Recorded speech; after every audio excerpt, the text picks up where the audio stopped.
मैं ये मानता हूं कि लोकतंत्र का आधार है न्याय। तो हमारी जितनी रिक्वायरमेंट्स है वो सब पूरी होनी चाहिए और इसलिए ये आने वाले 134 तक फिर कोई नया न्याय का भवन बनाने की जरूरत ना पड़े, ऐसा हम बनाने की कोशिश करें, क्योंकि 10-20 साल में फिर जरूरत पड़ जाए तो मुझे लगता है वो ठीक नहीं होगा। इस अवसर पर मैं केवल 2 बातें कहते हुए अपनी बात समाप्त करूंगा। एक, आपने कोविड के समय जिस ढंग से ऑनलाइन सुनवाई और बाकी व्यवस्थाएं प्रारंभ की थी तो उसके कारण न्याय में शीघ्रता हुई थी। तो हम टेक्नोलॉजी का ज्यादातर उपयोग, अधिकतम उपयोग जल्दी न्याय दिलाने में कैसे कर सकते हैं, इस पे काफी काम चल रहा है। हम लोग लगातार करते रहें। अब कई बार पेशी पे आने की जरूरत ही नहीं है, वीडियो कॉन्फ्रेंसिंग से पेशी हो जाए।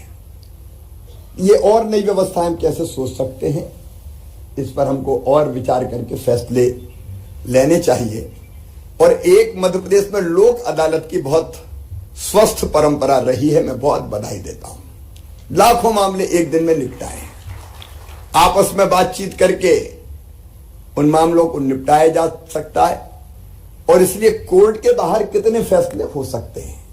अभी हमने पेशा एक्ट मध्य प्रदेश में लागू किया तो मुझे बताते हुए प्रसन्नता है कि गांव में 89 जो ब्लॉक्स है हमारे ट्राइबल ब्लॉक्स, उनमें हमने लागू किया।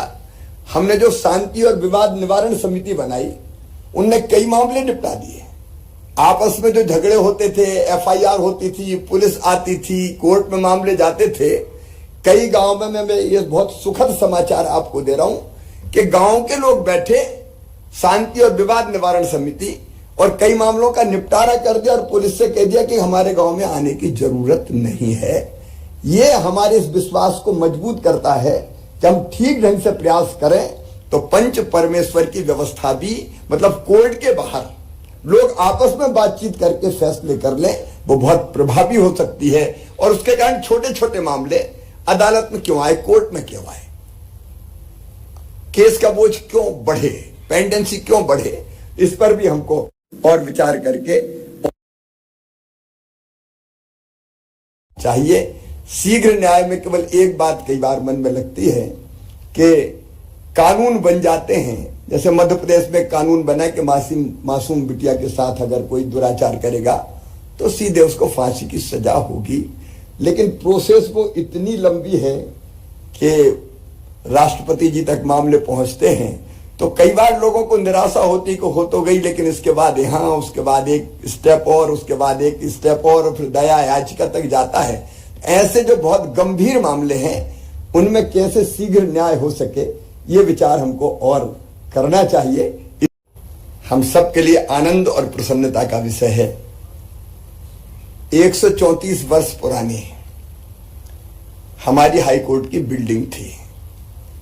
तब से लेके अब तक आवश्यकताएं भी बदल गई और आवश्यकताओं के साथ साथ, जैसा जस्टिस मलीमथ जी बता रहे थे कि हमारे पास पेंडेंसी बहुत बड़ी है, इसलिए कुछ अत्याधुनिक व्यवस्थाओं की आवश्यकता थी और इसलिए यह हाई कोर्ट का नया भवन बनेगा। और मैं देख रहा था कि जस्टिस मलीमथ जी ने कितनी माइक्रो प्लानिंग की है।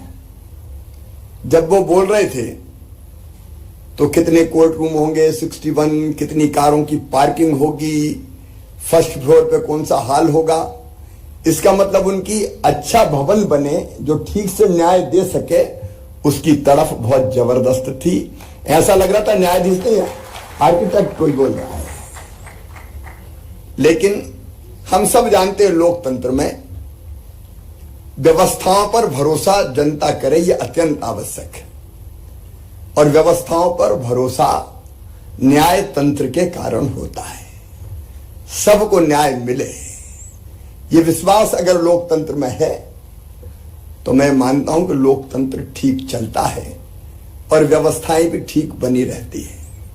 अब न्याय के बारे में हम लोग हमेशा ये सोचते हैं सबको न्याय मिले, सुगम न्याय मिले, आसानी से न्याय मिले, शीघ्र न्याय मिले, समदर्शी न्याय मिले, संवेदना के साथ न्याय मिले। यह न्याय का मूल है। हम जानते हैं कोई छोटा हो कोई बड़ा हो, सबको समय पर न्याय, यह लोकतंत्र का भी मूल है सचमुच में। और ऐसा भवन जिसमें हम जल्दी कैसे, शीघ्रता के साथ कैसे न्याय दे सकें, उसकी आवश्यकताओं का आकलन करते हुए यह भवन बनाया जा रहा है। मुझे पूरा विश्वास है कि जहां हमारे सभी न्यायमूर्तिगण उनके